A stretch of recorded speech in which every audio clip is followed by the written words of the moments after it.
अपने गुस्से को कैसे नियंत्रित करें, आइए हम एक स्टोरी के द्वारा इसे समझते हैं। एक लौता लड़का जो ज़्यादा लाड प्यार के कारण बहुत ही ज़िद्दी हो गया था और उसे बात बात पर गुस्सा आने लग गया था। इसकी वजह से उसके माता पिता बहुत ही चिंता करने लग गए थे। एक दिन इसके पिता ने लड़के को एक थैला किलो भरा देकर कहा कि तुम को जब भी गुस्सा आए तब तुम इसमें से एक कील निकालकर अपने बगीचे में लगे हुए लकड़ी के बाड़े पर ठोक देना। लड़के ने पहले दिन ही 37 कीलें ठोक दी। अब रोज़ ही लड़के को जब भी गुस्सा आता तो वो बाड़े में जाकर एक कील ठोक देता। धीरे धीरे कुछ समय के बाद लड़का अपने स्वभाव को नियंत्रित करने लगा और धीरे धीरे कीलें भी कम होती चली गई। अब लड़के को यह समझ में आने लगा कि गुस्से को नियंत्रित करना ज़्यादा आसान है बाड़े में जाकर कीलों को ठोकने से। एक दिन ऐसा आया कुछ हफ्तों के बाद कि लड़का अपना आपा नहीं खोया पूरे दिन। तो उसने यह खबर अपने पिता को सुनाई। तो पिता ने उससे कहा कि तुम अब रोज़ ही उन कीलों को निकालने का, खींचने का काम करो।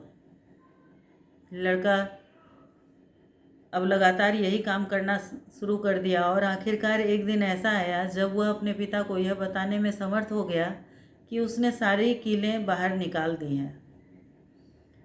तो पिता अपने बेटे को लेकर बाड़े के पास आता है और बेटे से कहता है कि तुमने यह बहुत ही अच्छा काम किया है, लेकिन उसके बाद भी बाड़े पर छेद तो हो ही गए ना, और अब यह बाड़ा पहले जैसा नहीं रहा।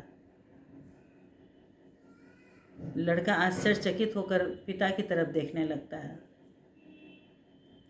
तो पिता उससे कहते हैं कि बेटा, जब तुम किसी से गुस्से में आकर कुछ कहते हो तो उसके दिल पर भी ऐसे ही कुछ निशान हो जाते हैं। कोई व्यक्ति किसी को यदि चाकू घोंप दे और फिर उसे वापस निकाल ले तो इससे कोई फ़र्क नहीं पड़ता है कि वह कितनी बार कहता है कि मुझे खेद है, क्योंकि घाव फिर भी बना रहता है। इसी तरह तुमने सारी कीलें ठोकी और फिर बाहर निकाल दिया, इसका मतलब है कि तुम्हें अब अपनी भूल का एहसास है,